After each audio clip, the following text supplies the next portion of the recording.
دعائیں دے رہے تھے، گھر میں خوشگوار ماحول ہو گیا تھا۔ روشی جو نوین کے کیبن کے سامنے سے گزر رہی تھی، اس نے نوین اور حامد کو پریشانی بھرے انداز میں آپس میں کچھ بات کرتے دیکھا۔ وہ دونوں ایسے کھڑے تھے جیسے کوئی ایمرجنسی بھری صورتحال ہو گئی ہو۔ نوین حواس باختہ سی تھی، اس کا فون بج رہا تھا مگر وہ فون نہیں اٹھا رہی تھی۔ سر کی کال آ رہی ہے، کیا کروں؟ یہ تو بہت بڑی گڑبڑ ہو گئی مس نوین، اب کیا ہوگا؟ حامد پریشان سا کھڑا تھا۔ کیا ہوا؟ آپ لوگ اتنے پریشان کیوں لگ رہے ہیں؟ روشی اندر آئی تھی۔ نوین جو روشی کی غلط میٹنگ شیڈیول کروانے والی حرکت کی وجہ سے اس سے چڑتی تھی، چڑ کے بولی، کچھ نہیں۔ آپ بہت پریشان لگ رہی ہیں مس نوین، مجھے بتائیں، میں کچھ ہیلپ کرتی ہوں۔ روشی دوستانہ انداز میں بولی، آپ سے ہیلپ لینے سے بہتر ہے بندہ مینار پاکستان سے کود جائے۔ نوین روشی کی وجہ سے بہت ڈانٹ کھا چکی تھی، اس لیے وہ کچھ بھی بتانے میں انٹرسٹڈ نہیں تھی۔ آفس لینڈ لائن کے ساتھ ساتھ اب اس کا موبائل بھی بجنے لگا تھا۔ نوین نے پریشان ہو کے بوکھلائے ہوئے انداز میں دونوں فونز کو دیکھا۔ مجبوراً اس نے کال ریسیو کی۔ اس دوران حامد روشی کو بتانے لگا، اصل میں سر طلحہ نے اپنی سنگاپور کی آج کی فلائٹ بک کرانے کا مس نوین کو کہا تھا، یہ بھول گئیں۔ سر طلحہ ایئرپورٹ جانے کے لیے نکل گئے ہیں اور اب ان کی بار بار کال آ رہی ہے کہ مس نوین ان کا ٹکٹ انہیں واٹس ایپ کریں۔ نوین اس دوران میں طلحہ سے فون پر بات کر رہی تھی۔ وہ بوکھلائے ہوئے لہجے میں جی سر، یس سر، بس یہی بولے جا رہی تھی۔ تو اس میں اتنی بڑی کیا بات ہے، کل کی فلائٹ بک کروا لیں۔ روشی لاپرواہی سے بولی تھی، وہاں ڈاکٹر گوپال کے ساتھ ان کی اپوائنٹمنٹ تھی جو بہت مشکل سے ملتی ہے، 2 مہینے انتظار کرنا پڑتا ہے۔ کل صبح 9 بجے کی اپوائنٹمنٹ ملی تھی سر طلحہ کو۔ مجھ سے بہت بڑا بلنڈر ہو گیا، اب میں کیا کروں؟ وہ اپنا سر پکڑ کے کھڑی تھی۔ آپ پانی پئیں، ریلیکس ہوں اور بیٹھ کر لمبے گہرے سانس لیں، ہر مسئلے کا کوئی نہ کوئی حل تو ہوتا ہے نا۔ نوین سر پکڑ کے کرسی پر بیٹھ گئی تھی۔ صورتحال مکمل طور پر اس کے قابو سے باہر جا چکی تھی۔ روشی نوین سے بھرپور کانفیڈنس کے ساتھ بولی تھی، مجھے ڈاکٹر گوپال کا نمبر دیں۔ طلحہ گاڑی میں ڈرائیور کے برابر والی سیٹ پر بیٹھا ہوا تھا۔ وہ ایئرپورٹ جا رہا تھا۔ جھنجھلائے ہوئے لہجے میں نوین سے فون پر کہہ رہا تھا، مس نوین آپ نے میری سیٹ بک کرائی بھی تھی یا نہیں؟ اسی وقت اس کے موبائل پر عابد صاحب کی کال آئی۔ طلحہ نے نوین کو فون ہولڈ کروا کے عابد صاحب کی کال ریسیو کی۔ جی بابا، میں ایئرپورٹ کے لیے نکل گیا ہوں، ساری رپورٹس میں نے لے لی ہیں، آپ فکر نہ کریں، میں سارا کیس ڈاکٹر گوپال سے ڈیٹیل سے ڈسکس کر کے آؤں گا۔ وہ باپ کو یقین دلا رہا تھا۔ نوین اپنا موبائل کان سے لگائے طلحہ کی ڈانٹ سن رہی تھی، جبکہ روشی آفس لینڈ لائن سے ڈاکٹر گوپال کے پی اے سے التجائے کر رہی تھی، پلیز میری صرف 1 سیکنڈ کے لیے ڈاکٹر گوپال سے بات کروا دیں، ورنہ میری موت کے ذمہ دار آپ ہوں گے۔ میری نوکری چلی جائے گی، بے روزگار ہو جاؤں گی، اس سے تو بہتر ہے مر ہی جاؤں، قصہ ایک ہی بار ختم ہو جائے۔ روشی فل مظلومیت اور دکھیاری ہونے کا ڈرامہ کر رہی تھی۔ وہ جذباتی انداز میں اپنی خودکشی کا پلان ڈاکٹر گوپال کے پی اے کو بتا رہی تھی۔ حامد اور نوین دونوں کے چہروں پر یہ تاثر تھا کہ ڈاکٹر گوپال کسی بھی قیمت پر روشی سے بات نہیں کریں گے، مگر ان کی حیرت کی انتہا نہیں رہی جب روشی آنسو بھری آواز میں پی اے سے بولی، جی بس 1 سیکنڈ کی بات کروں گی ان سے، مجھے پتا ہے کتنے مصروف آدمی ہیں وہ۔ اگلے لمحے پی اے نے ڈاکٹر گوپال کو لائن ملا دی تھی۔ وہ اب روشی ڈاکٹر گوپال سے بات کر رہی تھی۔ نوین اور حامد کی آنکھیں حیرت سے پھٹی ہوئی تھی کہ یہ لڑکی کیا چیز ہے۔ ڈاکٹر گوپال، میں طلحہ احمد صاحب کی سیکریٹری بات کر رہی ہوں، میں نے ہی آپ سے کل کا اپوائنٹمنٹ لیا تھا۔ ڈاکٹر صاحب، مجھ سے ایک بہت بڑی چھوٹی سی غلطی ہو گئی ہے، میں طلحہ صاحب کی فلائٹ بک کرانا بھول گئی ہوں۔ اب کل وہ 9 بجے سنگاپور میں نہیں ہوں گے اور میں کل کے بعد آفس میں نہیں ہوں گی، میری جاب چلی جائے گی۔ ڈاکٹر صاحب، میرے بوڑھے دادا دادی ہیں، چھوٹے چھوٹے بھائی بہن ہیں، ہم بڑی مشکلوں سے گزارا کرتے ہیں، 2 مہینوں سے مجھے سیلری بھی نہیں ملی، کمپنی نقصان میں جا رہی ہے نا۔ ابھی بھی پیون نے مجھے پانی میں لیمو نچوڑ کے دیا تھا، میں نے 3 دن سے کچھ کھایا بھی نہیں تھا، کل بس دال اتنی ہی بنی تھی کہ میں نے دادا دادی کو کھلا دی، بھائی بہن بھی بھوکے سوئے۔ نوین حیرت سے روشی کو دیکھ رہی تھی۔ حامد کو پریشان کن صورتحال کے باوجود ہنسی آ رہی تھی۔ روشی نے دوسری جانب سے جیسے یہ خوشخبری سنی تھی کہ اس کی التجاؤں پر ڈاکٹر راضی ہو گیا تھا اور اس نے اپوائنٹمنٹ کل کے بجائے پرسوں کا دے دیا تھا۔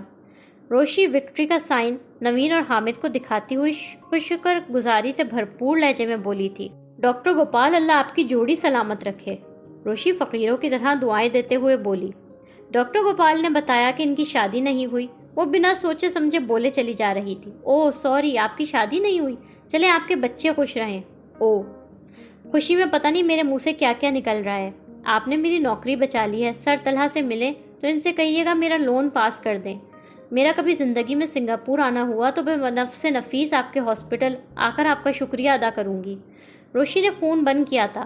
حامد اپنا قہقہہ روک رہا تھا۔ پریشانی کے باوجود نوین مسکرا دی تھی۔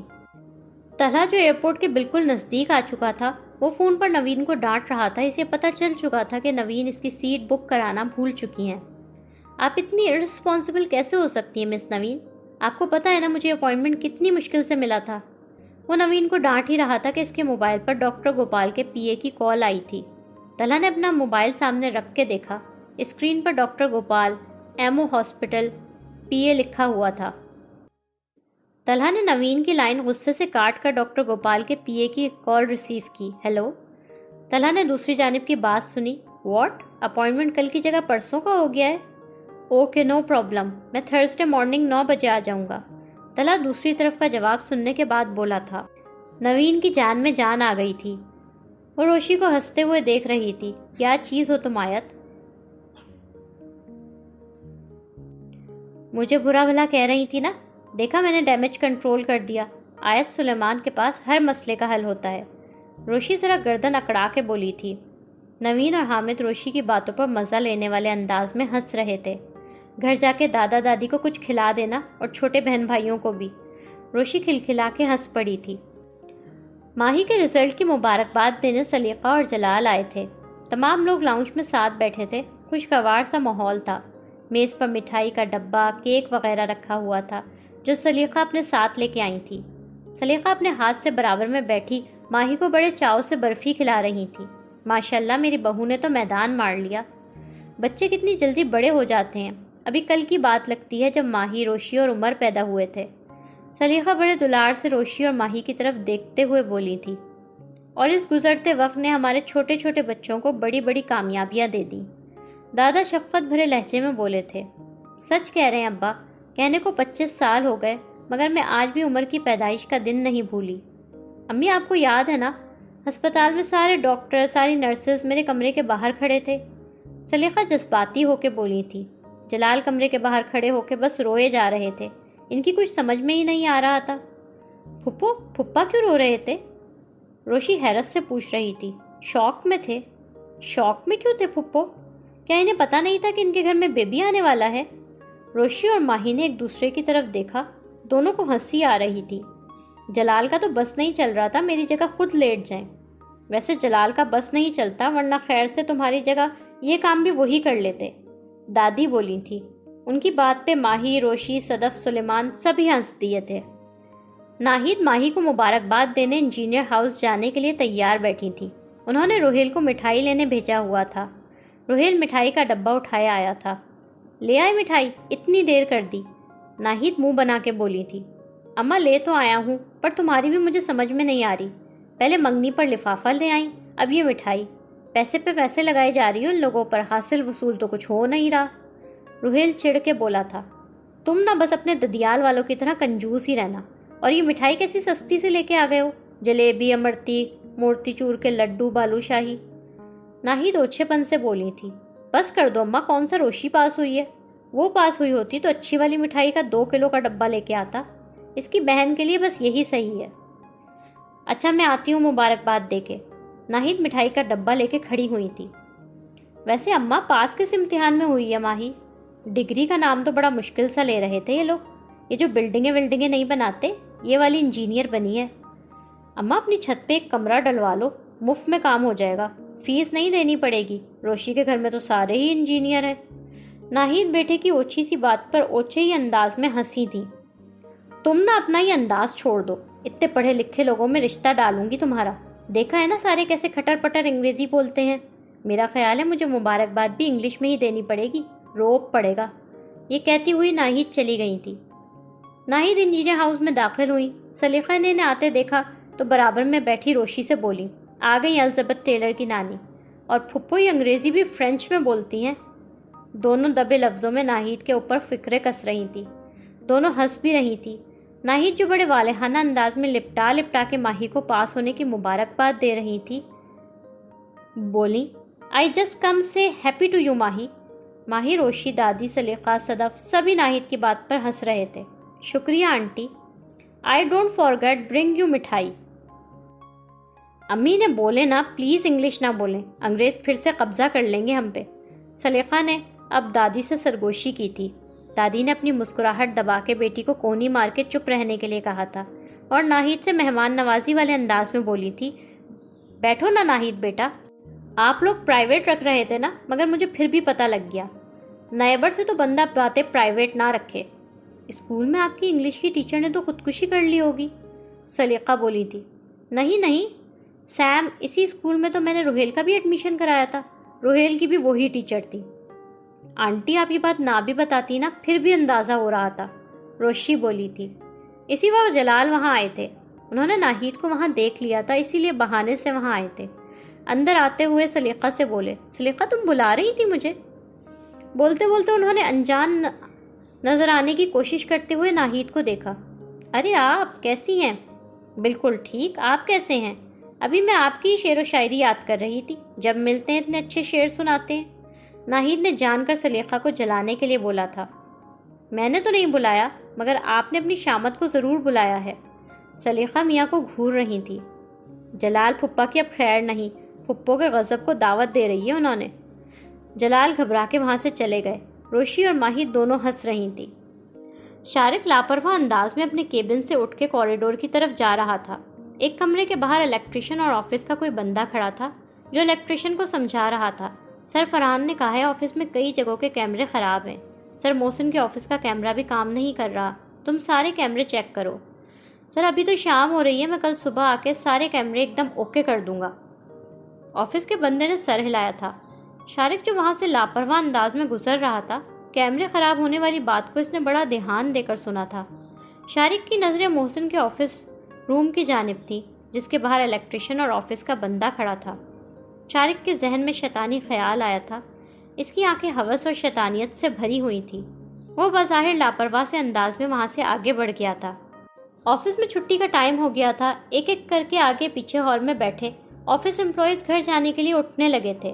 شارق جو اپنے کمپیوٹر پر کچھ کام کر رہا تھا، اس نے اپنے برابر بیٹھی روشی سے کہا، روشی سر محسن نے یہ کام کمپلیٹ کرنے کا بولا ہے، اگر ہم تھوڑا لیٹ رک جائیں تو آرام سے یہ کام آج ہی کمپلیٹ ہو جائے گا۔ ہاں ٹھیک ہے، نو پرابلم۔ روشی نے نارمل انداز میں رکنے کے لیے حامی بھر لی۔ شارق کی آنکھوں میں ایک مکاری بھرا تاثر تھا۔ روشی سادہ اور معصوم تھی اور شارق اس چیز کا فائدہ اٹھانا چاہتا تھا۔ شام کے 7:30 بج چکے تھے۔ آفس سے تقریباً تمام لوگ جا چکے تھے، کوئی ایک دو بندے ہی شاید موجود ہوں گے۔ روشی اور شارق محسن کے آفس روم میں موجود تھے۔ شارق کی آنکھوں میں ہوس تھی۔ روشی کمپیوٹر سسٹم کے سامنے بیٹھی ہوئی تھی، اسے خود پر شارق کی غلط نظروں کا بالکل بھی احساس نہیں ہوا تھا۔ وہ کام میں مگن اور مصروف تھی۔ شارق باہر سے یہ چیک کرنے گیا تھا کہ سب لوگ چلے گئے ہیں یا نہیں۔